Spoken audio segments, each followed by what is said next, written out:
大家好，我是苏苏姐家的小新，今天来教大家秘密花园系列花苑开山的编织方法。本教程电子图解，可在微信小程序搜索“趣之社”进入查看。这款开山由后片、前片、底边、门襟和袖子组成。先来回往返编织后片和前片，连接后再制作和缝合底边，然后再制作门襟，并安装扣子，最后编织和安装袖子。首先学习后片的编织方法，分为身体和领肩两个部分编织。先来编织身体，采用长尾起针法，来回往返编织花样 A。下面了解一下图解，这里我以任意尺码图解为例，最终图解以拿到的实物为准。一个格子代表一针，对应编织时的一个线圈。起针的方法和针数标注在图解下方。织片往返编织，箭头表示编织方向。正面图解从右往左看，行数标注在图解右侧。反面从左往右看，行数标注在图解左侧。注意，这里图解展示的都是织片正面的情况，在反面需要编织图解相反的针法，用到的针法比较多，图纸上都进行了标注，我就不一一举例说明了，请看演示。长尾起针的方法，起针之前需要将线头预留一定长度，通常是织片长度的3倍左右，具体长度参考图纸。将线头打一个活结，右手拿起一根棒针或环形针的一头，穿入线圈，稍微拉紧。这是第一针。左手握住2根线，拇指和食指穿入这2根线中间。注意，连接线团的这根线挂在食指上，预留的长线头挂在拇指上。将线绷直，针从下往上穿入拇指的线圈。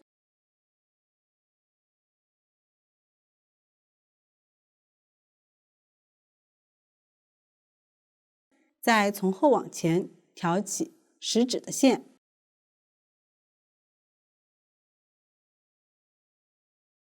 将线从拇指上的线圈中穿过，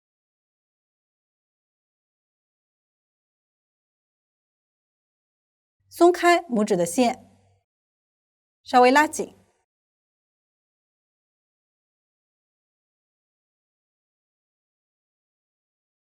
这是第2针。接着起第3针，将线绷直，针从下往上穿入拇指的线圈，再从后往前挑起食指的线，将线从拇指上的线圈中穿过，松开拇指的线，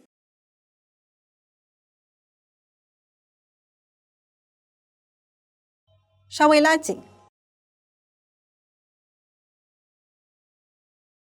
第3针就起好了。继续起第4针，先将针穿入拇指挂的线圈，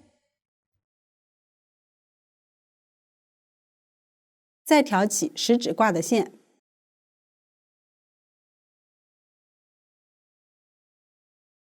并从拇指的线圈中穿过，松开拇指的线，稍微拉紧。第4针就起好了。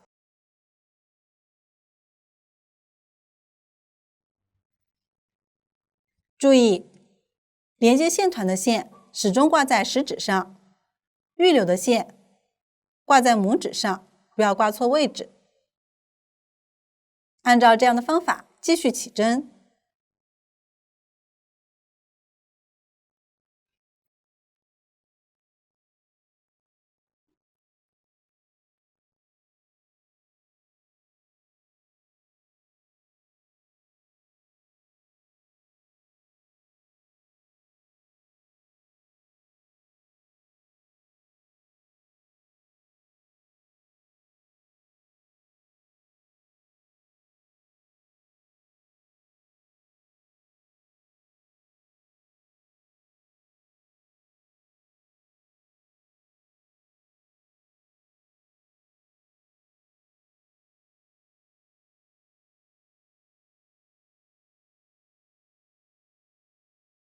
起到需要的针数即可，这个就是长尾起针法。往下按照这个方法对照图解起出对应的针数。我小样已经起好了，接着织第1行，这一行在正面编织，图解从右往左看，将织片放到左手。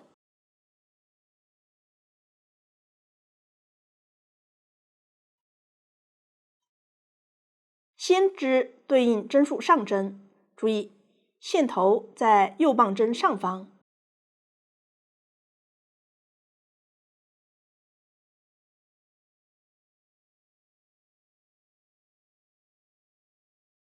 我小样这里针数较少，这也是方法。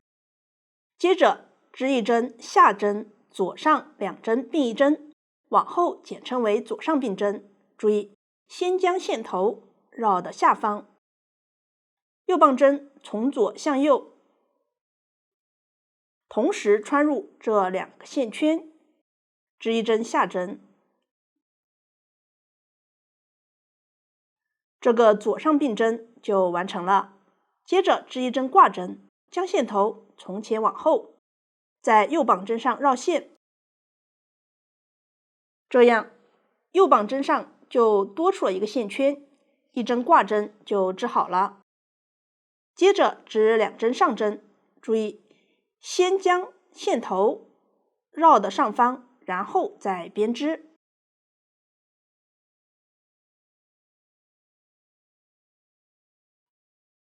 后面5针是3卷结边的符号，这个卷结针占了5个格子，里面有4个一竖的符号，中间是空格，还有一个数字3，表示先编织对应针法，然后在这5针上绕线3圈。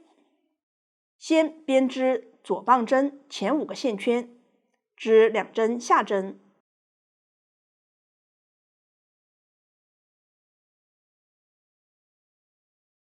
一针上针和2针下针，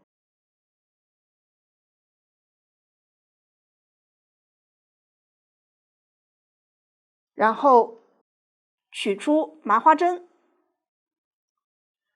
从左往右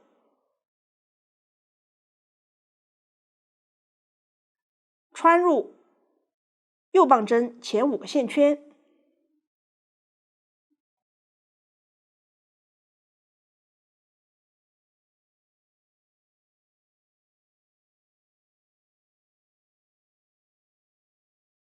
挪到中间。现在线头在麻花针的后方，将这个线头从后往前，在这5个线圈上绕线3圈，逆时针绕线1、2、3。注意线圈不要绕得太紧，也不要绕得太松。现在线头又回到了麻花针的后方，将麻花针的5个线圈移到右棒针上，注意不要扭起来。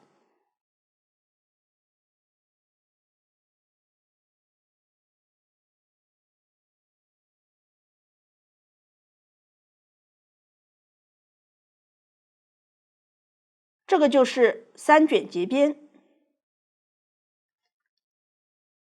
接着织2针上针，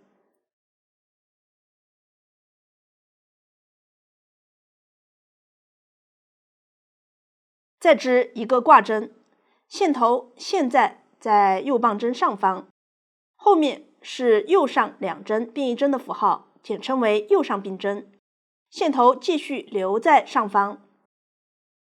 右棒针先以下针的方式将左侧1针挑下不织，之后织1针下针，接着用左棒针挑起不织的1针，盖过左侧1针并挑下1针右上并针就完成了。这个并针右侧的线圈就是前面挂针的线圈。完成后织3针上针，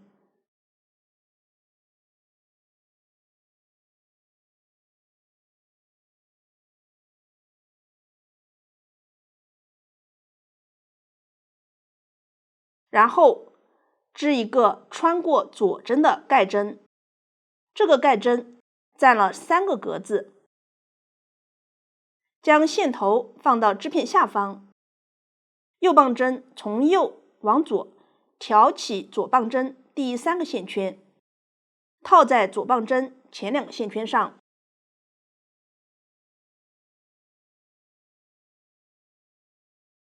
然后织1针下针、1针挂针和1针下针。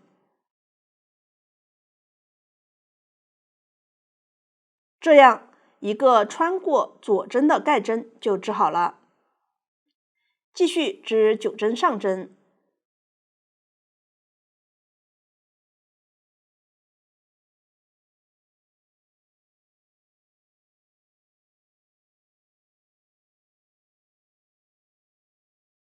完成后织1个穿过左针的盖针，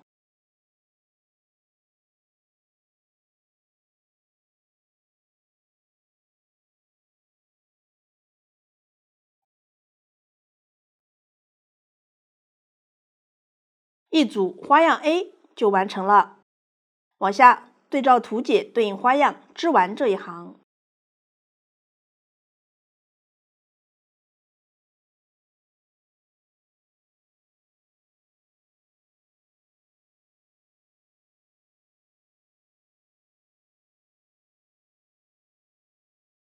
第1行就织好了，往下织第2行，这一行在反面编织，从左往右看图解。翻面，这里反面需要编织与图解相反的针法，前几针是上针的符号，这里织相反针法，织对应数量下针。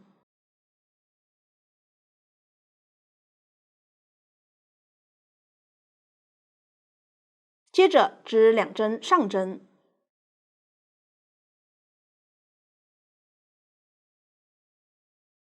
往下对照图解编织相反的针法，织完这一行。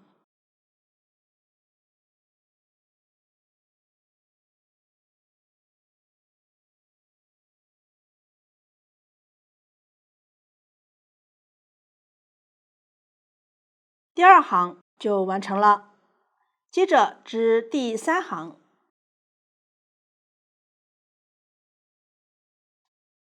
先织对应数量上针，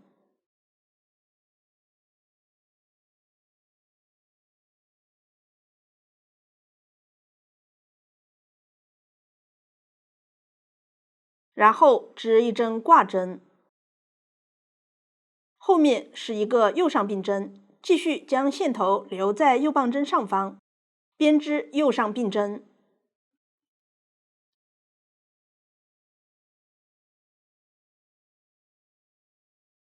这个挂针和右上并针就完成了。接着织1针上针，然后织1针左上并针，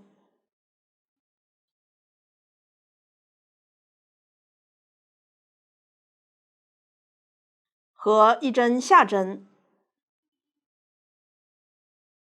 再织一针挂针，后面是上针，注意将线头再次绕到右棒针上方，然后编织上针，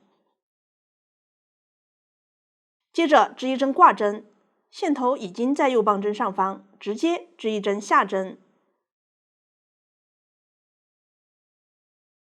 这个挂针和下针就完成了。接着织一针右上并针，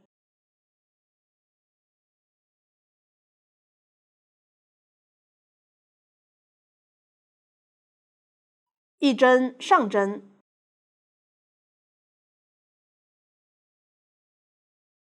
和一针左上并针，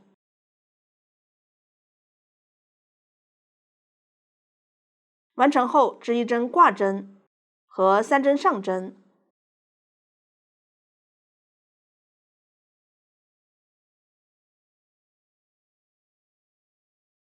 继续织3针下针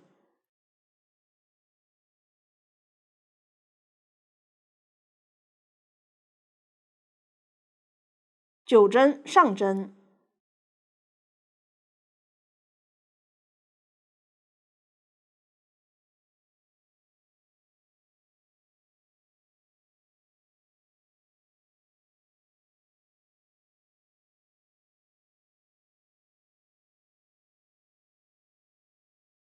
和3针下针，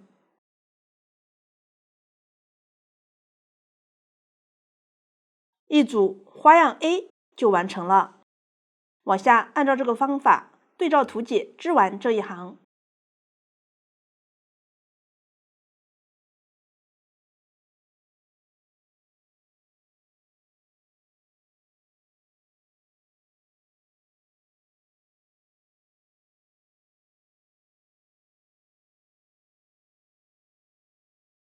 第3行就完成了。第4行在反面编织相反的针法，编织过程中会遇到下滑3行的5针的枣形针，往后简称为枣形针。我小样已经到了这个位置前，来看一下。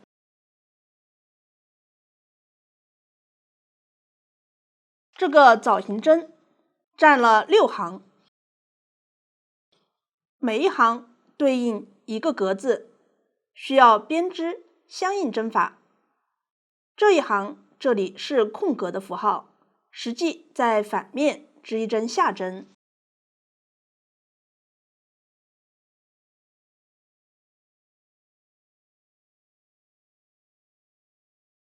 往下继续对照图解编织相反的针法，在枣形针位置同样织一针下针。第5行对照图解编织，在枣形针对应位置编织上针即可。需要的针法前面都演示过了，大家自行将它们织完。继续织第6行，先织对应数量下针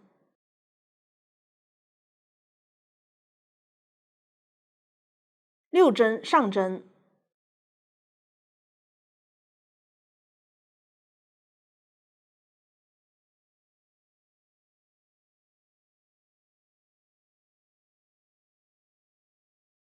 ，1针下针，6针上针，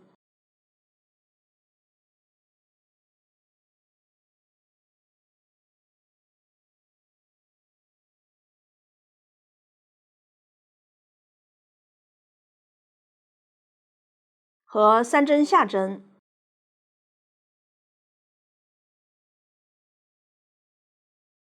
后面是扭针符号，在反面实际编织上针的扭针，将线头绕到右棒针上方，挑线圈后面一根线，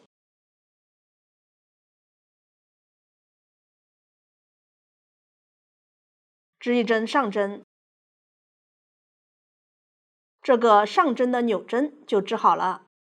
将织片翻到正面，可以看到下方是一个扭起来的辫子纹理，与图解一致。后面是上针的扭针符号，实际织下针的扭针，将线头放到右棒针下方，挑线圈，后方一根线，织一针下针，这个扭针就织好了。再织一针上针的扭针，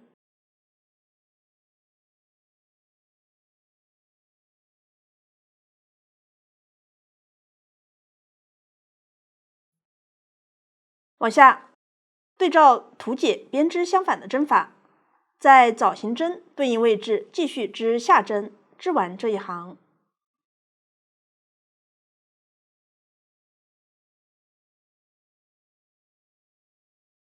第6行就完成了。往下织第7行，先织对应数量上针，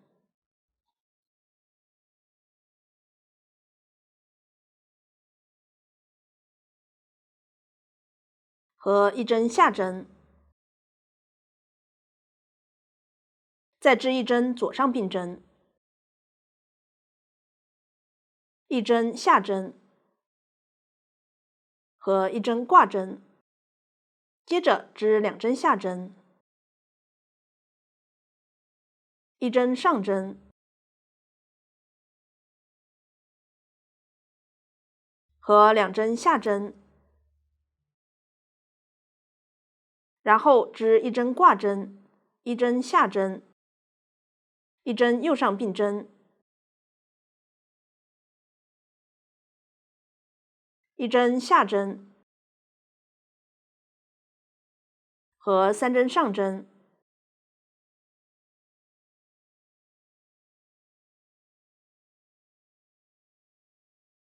继续织一针扭针，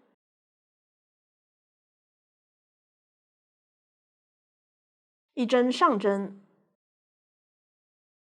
和一针扭针，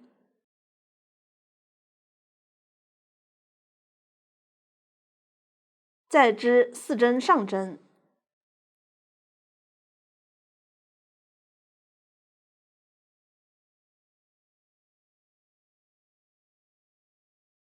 现在到了枣形针位置，图解这里是 V 字的顶端，中间有一个数字5，表示在 V 字底端对应的线圈上织出5针，将右棒针插入下面第3行的线圈中，棒针上的线圈是第1行，再往下数2个瓦片形状的线圈，棒针插入这个线圈，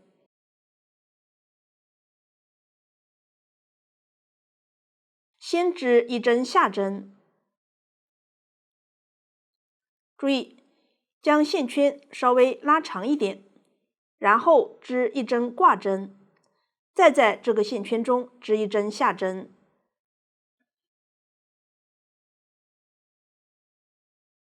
一针挂针和一针下针，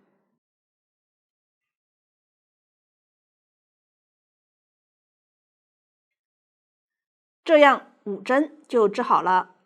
放开左棒针上的线圈，枣形针这一圈的针法就织好了。往下按照这个方法对照图解织完这一行。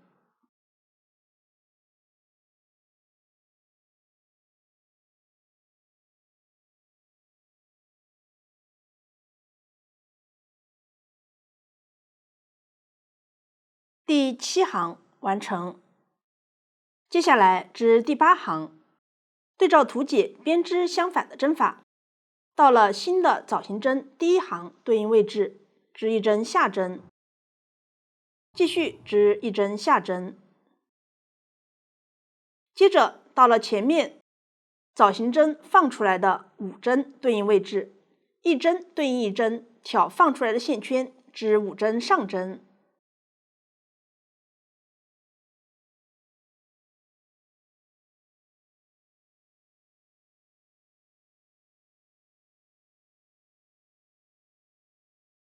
完成后再织2针下针，往下继续对照图解编织相反的针法织完这一行。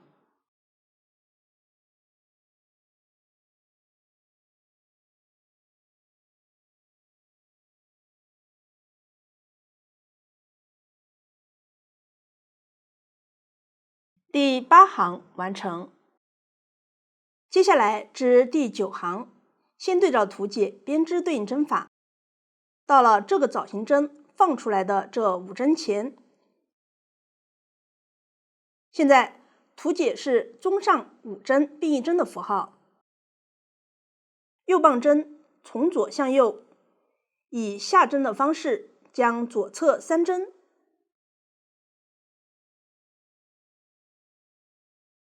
同时挑下不织，接着同时穿过左棒针上的2个线圈，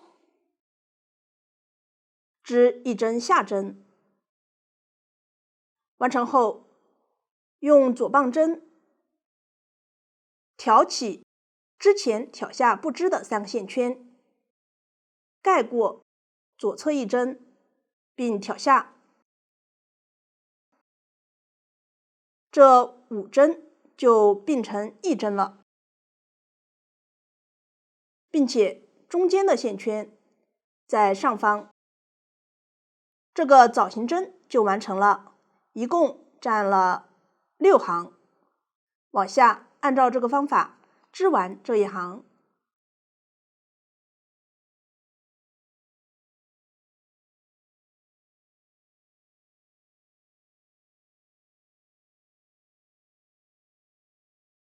第9行就织好了。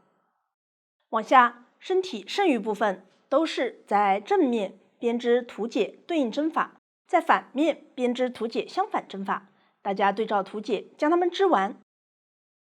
我小样这里编织的针数和行数较少，只演示方法。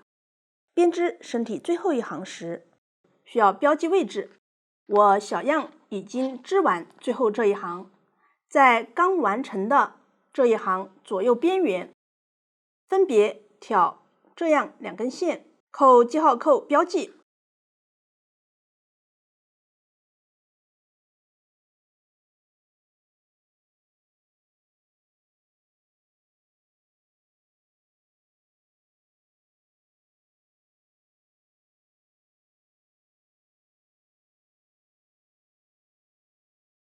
到这里，身体的编织方法就讲解完成了。接下来编织领肩，大小码的领肩编织方法略有不同。小码腋下位置不加不减编织，大码先在腋下减针形成腋窝，然后不加不减编织。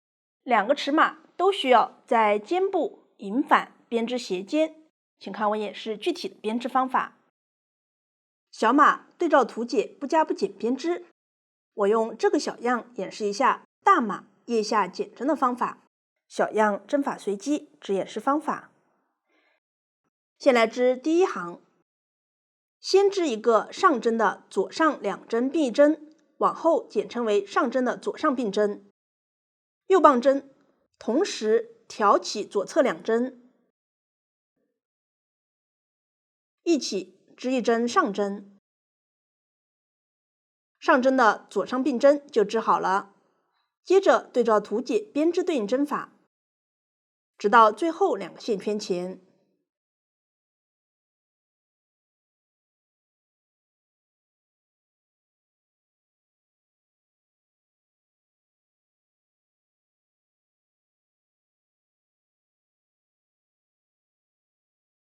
现在到了这个位置，再织一个上针的左上并针，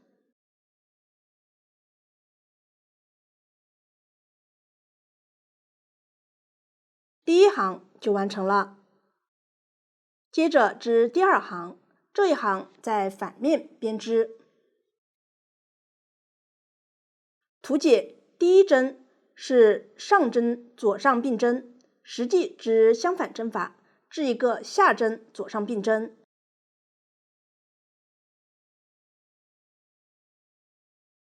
接着对照图解编织相反的针法，直到最后2个线圈前。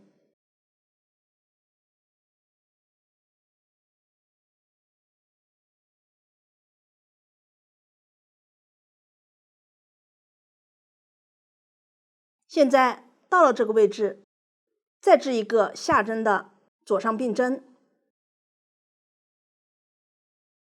第2行就完成了。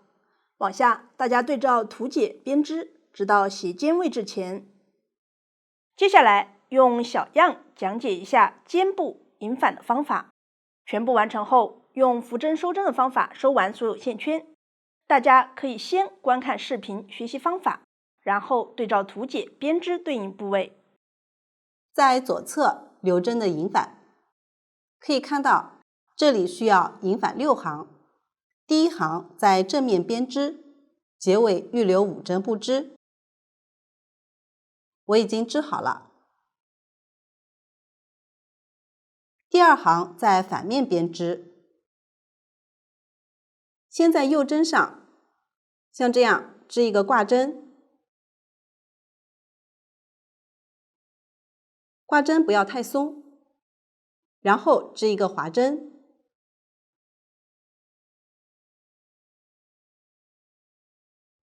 接着一一对应织上针，将这一行织完。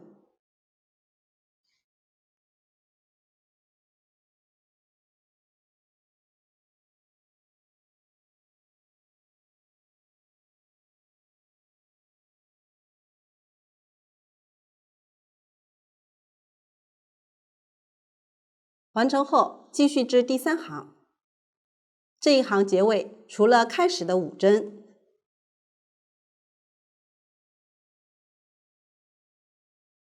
还要再预留4针不织。注意，这个挂针不算在内。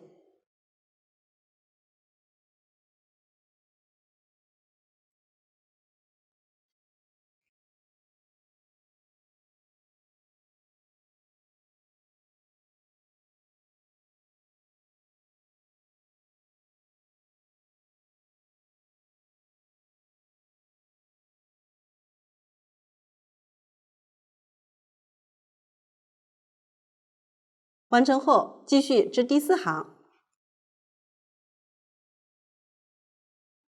编织方法和第2行相同，先像这样挂一针，然后织一个滑针，接着对照图纸正常织完这一行。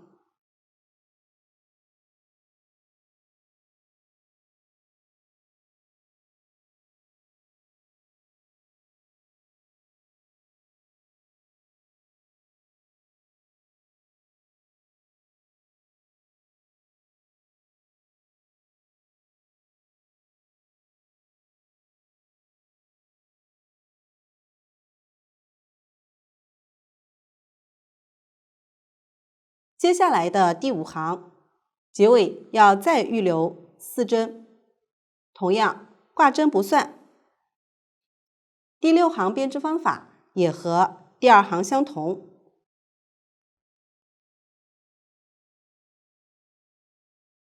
我继续织完这2行。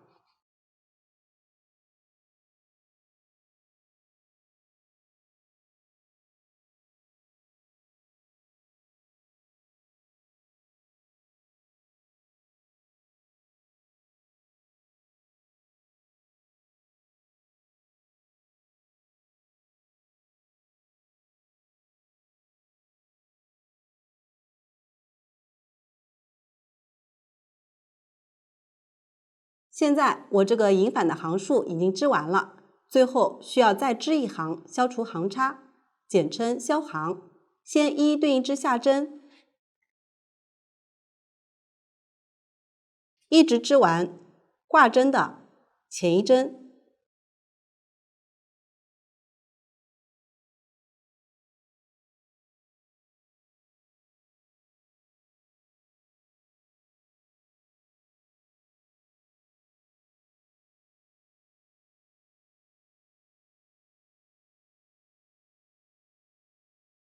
完成后，将挂针和左侧一针合在一起织一个下针，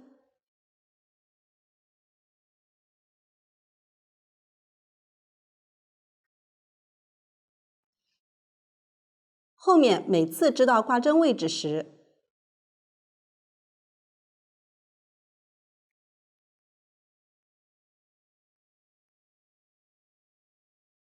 都要将挂针和左侧一针合并织下针。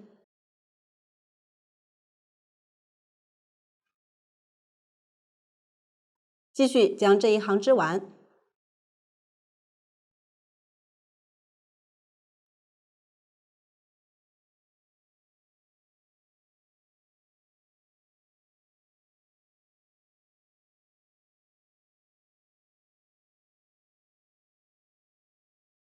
现在销行已经完成，可以看一下，这个就是正面的效果，这个就是反面的效果。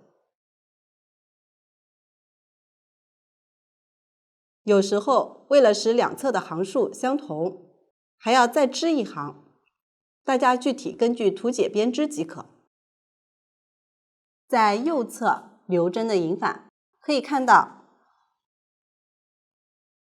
这里需要引反6行。第一行在反面编织，结尾预留5针不织，我已经织好了。第二行在正面编织，先在右针上像这样织一个挂针，然后织一个划针，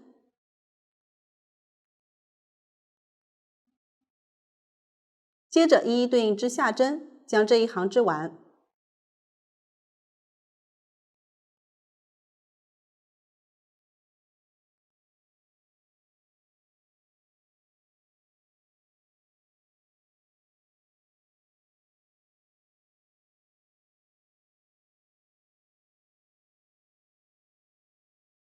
完成后，继续织第3行。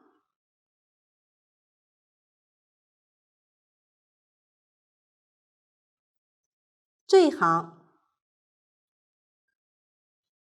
结尾除了开始的5针，还要再预留4针不织。注意，这个挂针不含在内。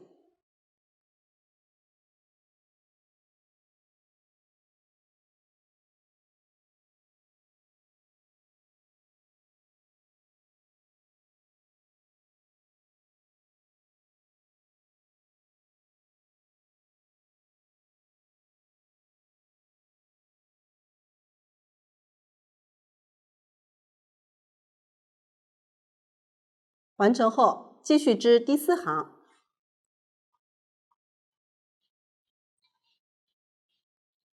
编织方法和第2行相同，先像这样挂一针，然后织一个划针，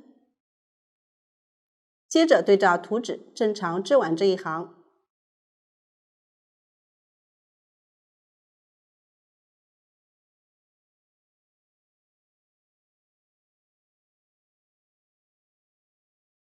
接下来的第5行，结尾要再留4针，同样挂针不算。第6行编织方法也和第2行相同。我继续将这2行织完。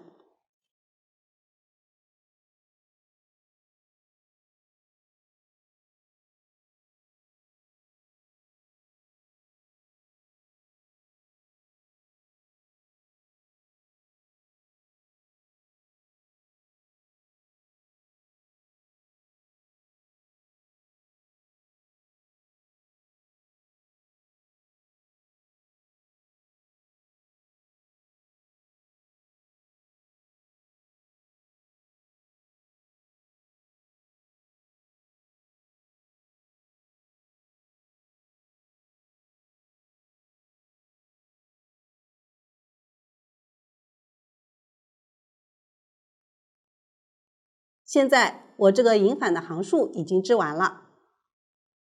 最后需要再织一行，消除行差，简称消行。先一一对应织上针，一直织完挂针的前一针。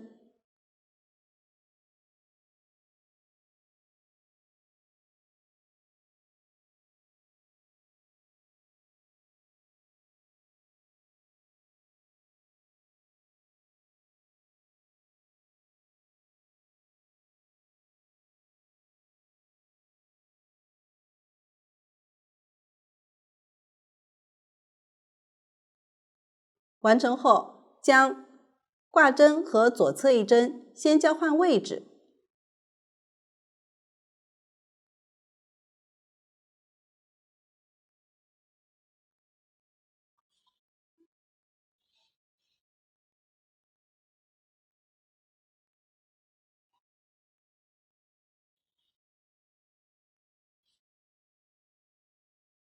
然后合在一起，织一个上针。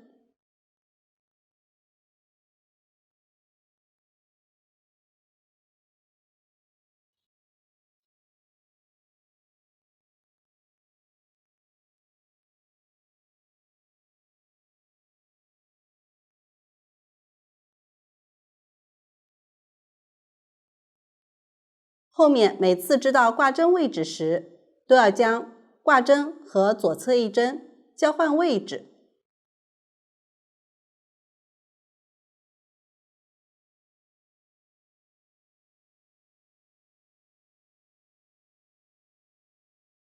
再合并织上针。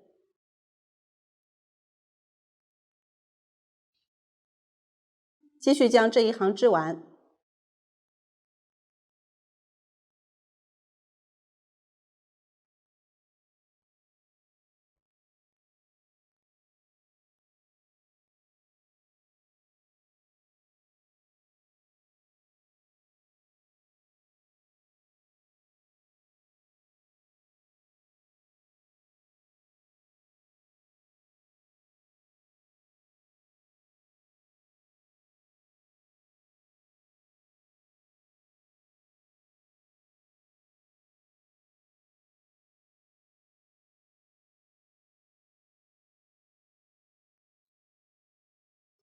现在消行已经完成，可以看一下，这个就是正面的效果，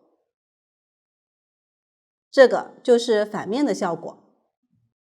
根据上下针纹理收针，一般织完单螺纹、双螺纹或桂花针后，可以用这种方法。我这里是一个双螺纹的小织片，先根据下方纹理织2针，也就是如果下方是辫子，就织下针。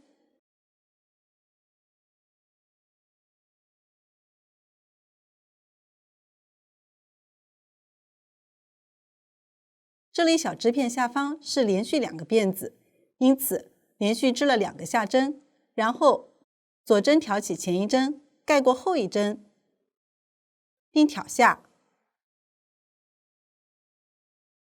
这样就收了一针，继续织一针和下方纹理相同的针法。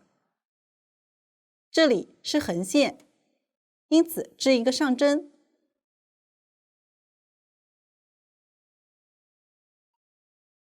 再将前一针盖过后一针，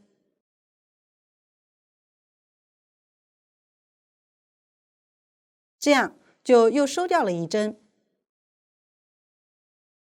继续每次看到下方是横线，就织上针并收针。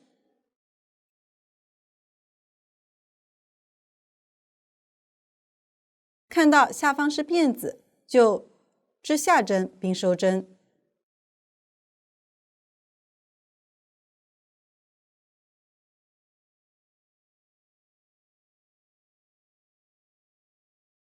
我们继续将它们收完。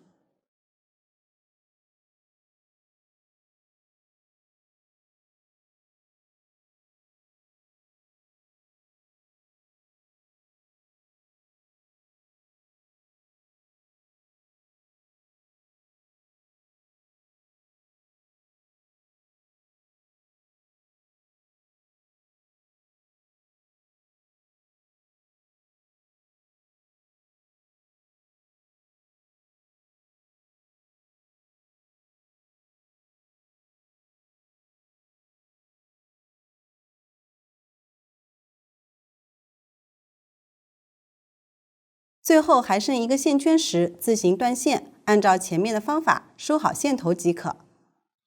到这里，后片的编织方法就讲解完成了。接下来编织前片，左右前片编织方法类似，形状对称，同样分为身体和领肩两个部分，只是身体和领肩需要从对应位置开始，在门襟一侧减针，形成 V 领。需要注意的是，从领部减针位置开始，前片左右两侧的行数是根据减针情况分别标注，并不是左右对称。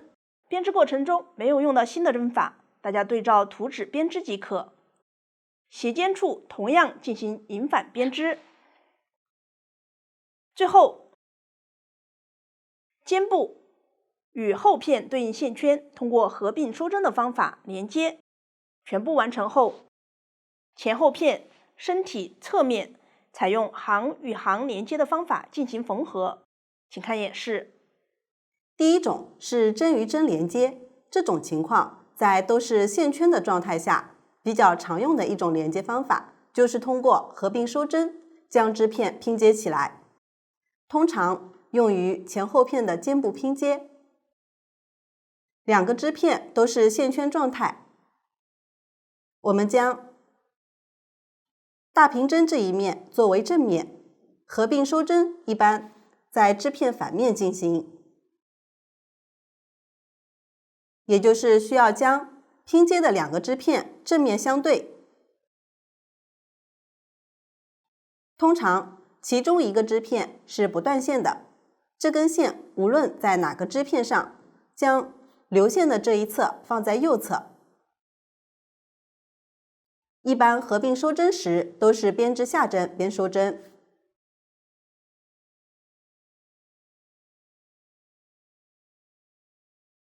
也就是同时穿过两个织片的线圈，织下针进行浮针收针。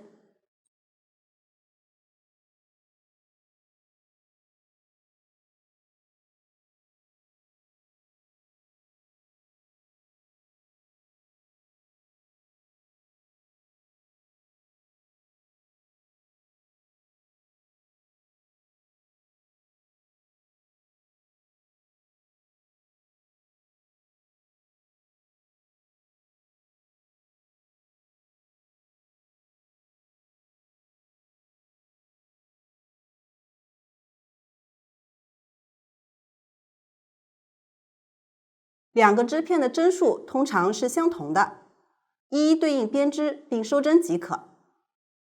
如果其中一个织片针数较多，需要在较多的一侧边减针边收针。假设这一片针数较多，可以同时穿入两个线圈，后面继续穿入一个线圈，织下针进行收针。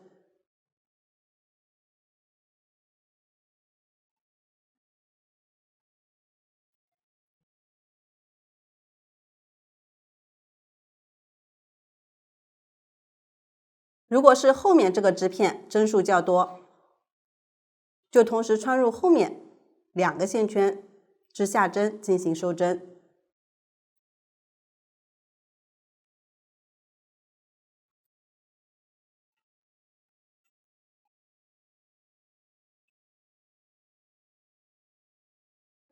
我这里两个织片针数相同，继续将它们收完。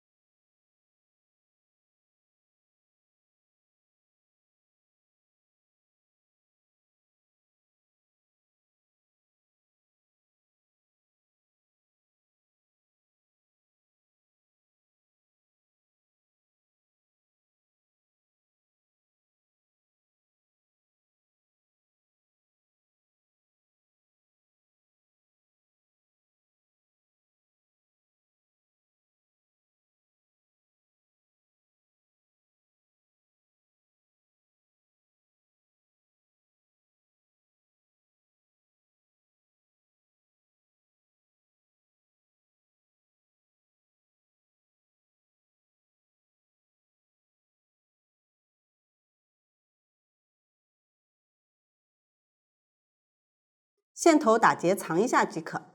这个就是合并收针后的效果。下面学习行与行的连接，我们通常也是用无缝缝合的方法，缝合时挑边缘两针的横向度线。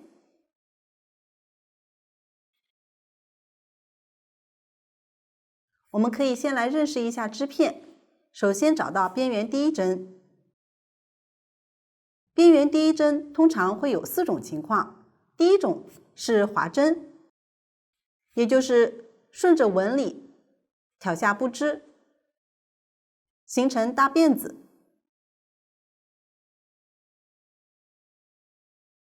第二种也是滑针，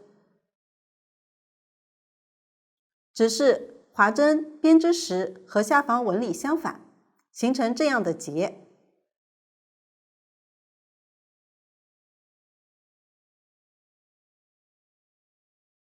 第三种是每行都织，通常正面织下针，反面织上针，形成这样的小辫子。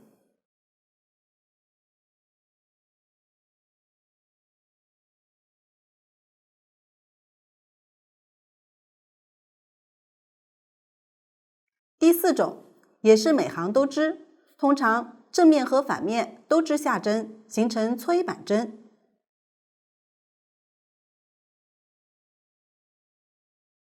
第一针左侧就是第二针，例如这个织片，从这一面看，第二针是下针纹理；从另一面看，第二针就是上针纹理。无论第二针是下针纹理还是上针纹理，可以发现线圈都是正向的。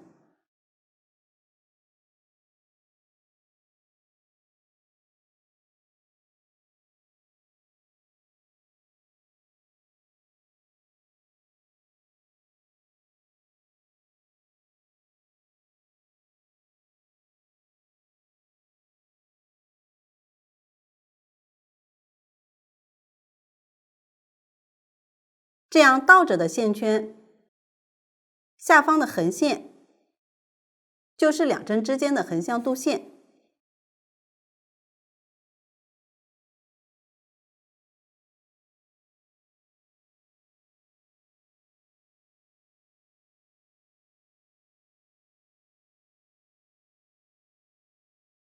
这一面也是一样，这个就是倒着的线圈，这一根就是两针之间的横向度线。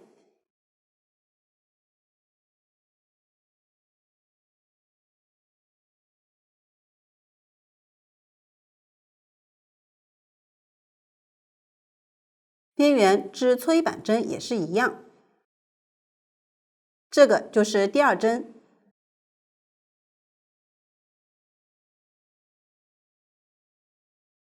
这一列就是第二针，正向线圈。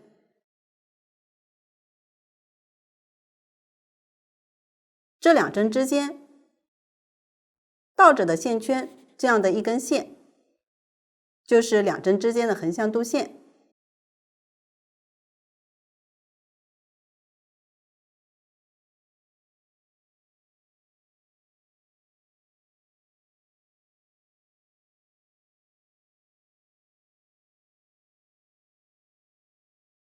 边缘是滑针，同样，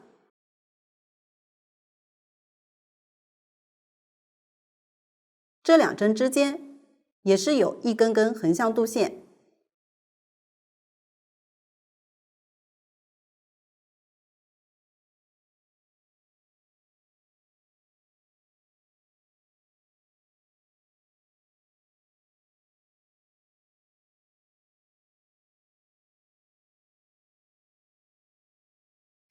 无论哪种，一根度线大致对应一行。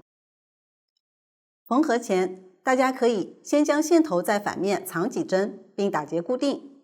这里我就不藏了。无缝缝合就是每次交替在这两个织片上，挑边缘两针的横向度线，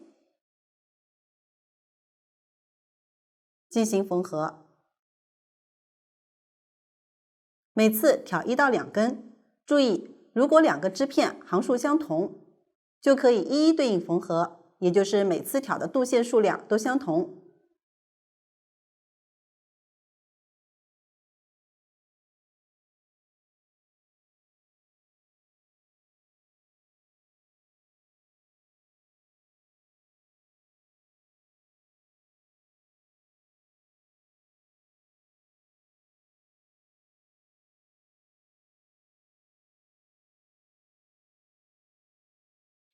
都是从上一次的出针位置入针，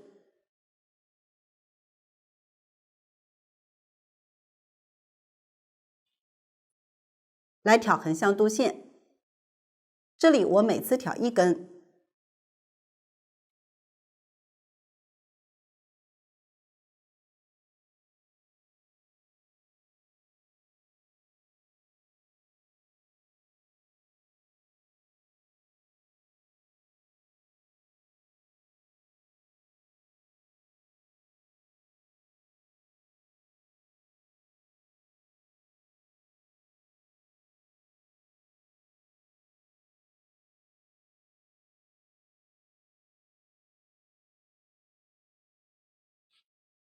缝几针后稍微拉紧即可。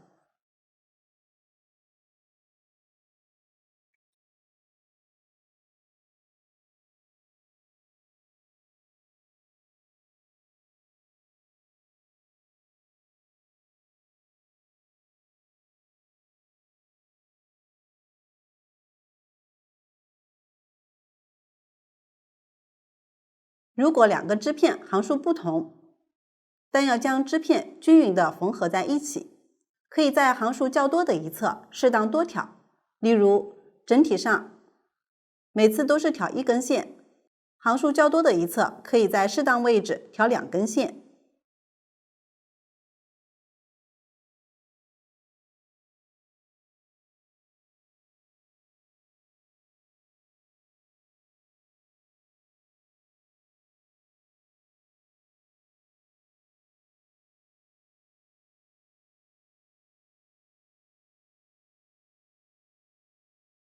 这2个织片行数相同，我继续缝完。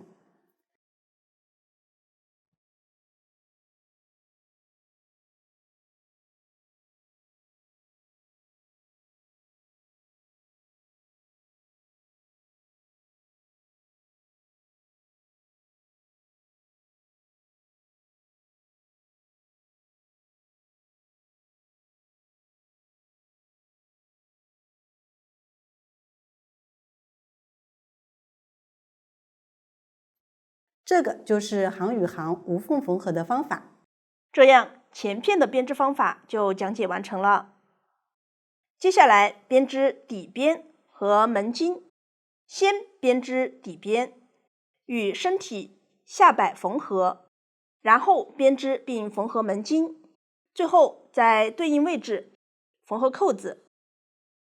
来看成品，底边和门襟的编织方法相同，只是编织的花样组数不同，都是采用长尾起针的方法来回往返编织，用到的新针法为钩豆豆，也就是钩织3针长针的枣形针，还有右上3针并1针。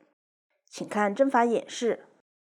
长针枣形针，我们可以称其为豆豆。先在左手挂好线，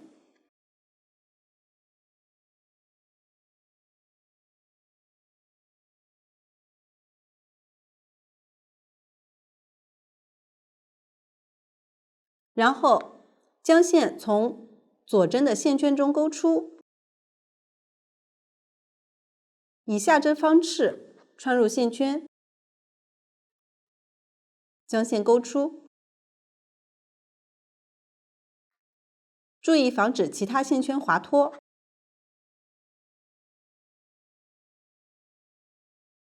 立3个锁针，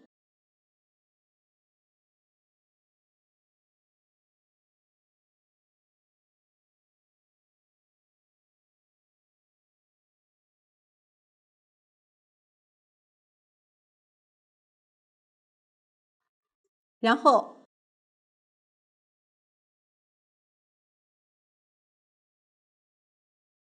在这个线圈中勾对应数量的长针未完成针。几针的枣形针就是勾几个长针未完成针。例如，左侧针法就是要勾3针长针未完成针，右侧针法就是要勾4针长针未完成针，以此类推。我这里勾3针长针的枣形针，先勾第一个未完成针，绕线一圈，穿入钩针，将线勾出，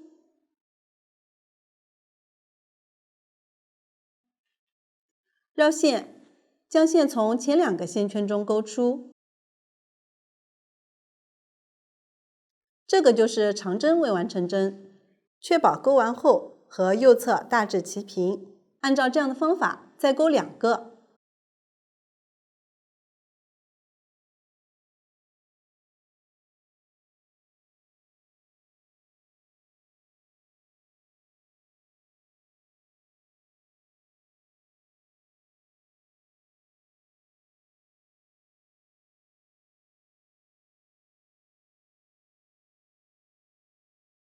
完成后，绕线，将线依次勾出。接着有2种处理方法，一种就是勾一个锁针固定，接着将这个线圈转移到右针上，然后稍微调整一下，让其向正面凸起。另一种处理方法就是不勾锁针，而是在反面挑下方这根线勾引拔针，这根线实际就是这个洞眼下方的这根线。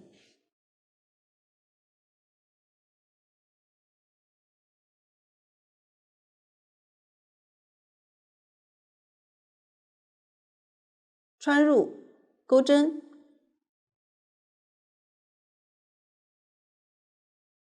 将线依次穿过钩针上的线圈，稍微拉紧。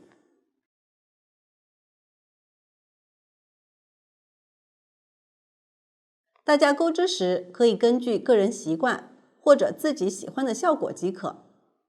勾引拔针固定会让豆豆比勾锁针的更扁一点，并且豆豆不会凹陷。锁针或者引拔针勾好后，豆豆就完成了。同样，将这个线圈转移到右针上，稍微拉紧线，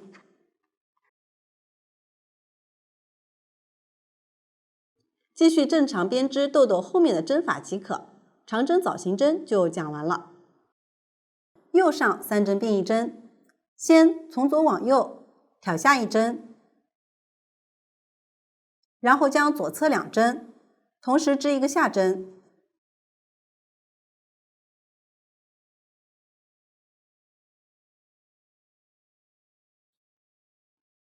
再将挑下的这个线圈盖过左侧线圈，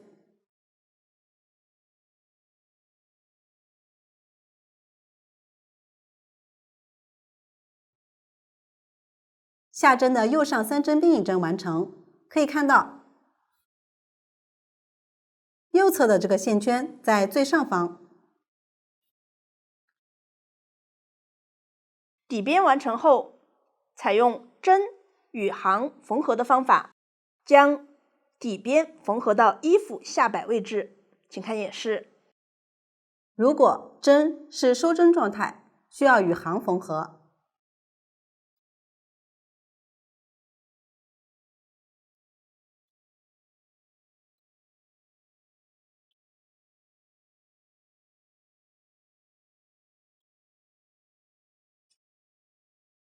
针这一侧就挑8字，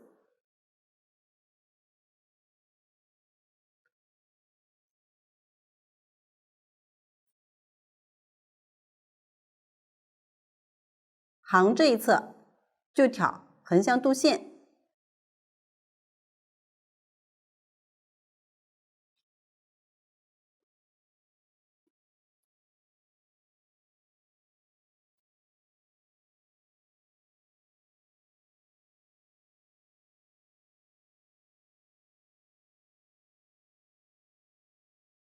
并且如果行数多于针数，就根据情况在适当位置同时挑2根横向度线。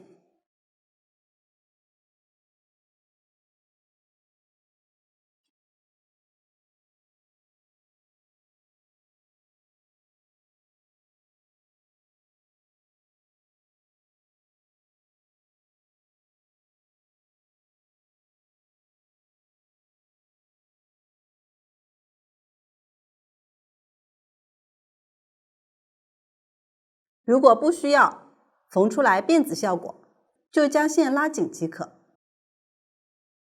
底边缝合完成后，编织和缝合门襟。缝合方法与衣服侧面缝合方法相同。全部完成后，在门襟对应位置缝合扣子。来看成品，扣子一共有3颗，缝合在左前片门襟，钩织的豆豆大致对应位置。最上方这颗扣子与领部减针开始位置大致对应，最下方这颗扣子与底边上边缘大致对应，中间这颗扣子与上下2颗扣子距离大致相等。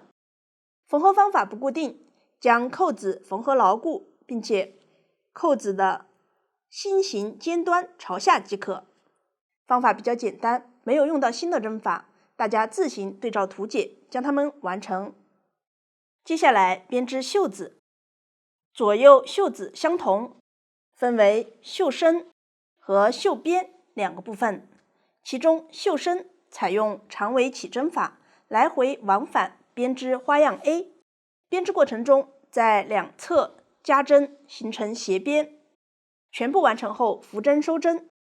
加针用到的新针法为上针的右加针和上针的左加针，加针位置都是在对应行首尾第2针上编织。请看针法演示。上针的右加针，找到这个线圈下方的线圈，从后往前挑起这个线圈，织一个上针，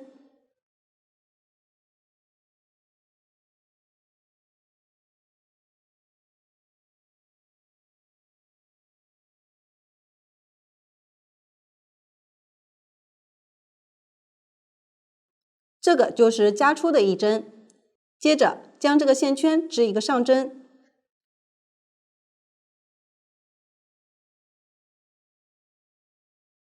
上针的右加针完成。上针的左加针，先将这个线圈织一个上针，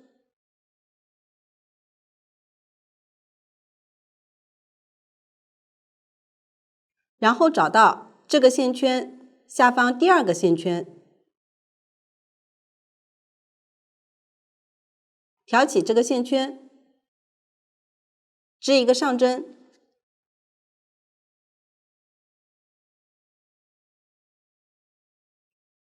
这个就是加出的一针。上针的左加针完成。部分加针行需要在反面编织，其中上针的右加针在反面编织下针的左加针，而上针的左加针在反面对应编织下针的右加针。请看针法演示。下针左加针，通常情况线圈下方是辫子，先挑这个线圈，织一个下针，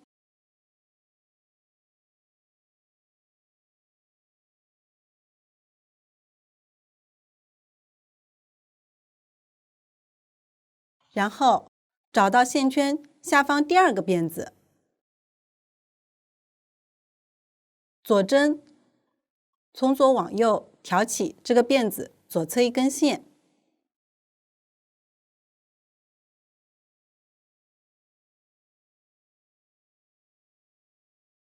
然后织一个下针，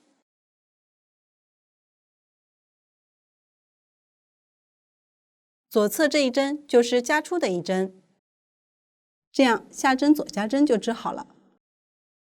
下针右加针。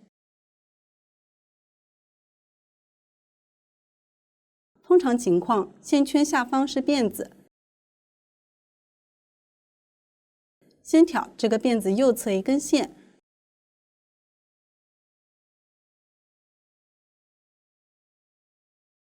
织一针下针，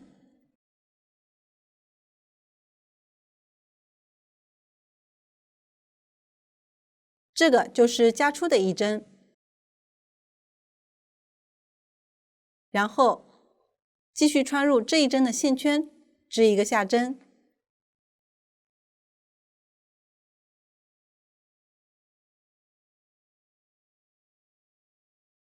这样下针右加针就织好了。可以发现，在一个辫子内织出了2个线圈。我再演示一次。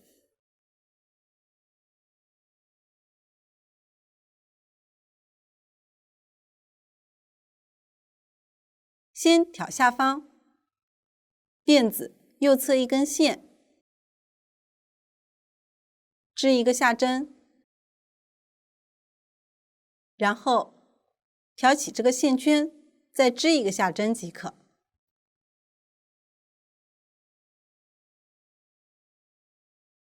如果线圈下方是横线，就挑横线的右侧织下针。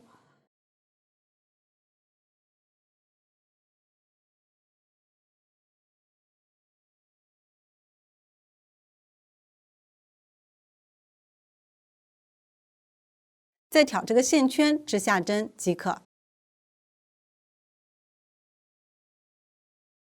我再演示一次。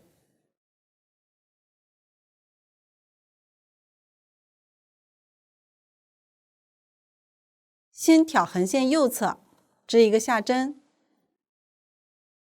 再挑这个线圈织下针。以上就是下针右加针的编织方法。袖身织完后，另起针编织袖边。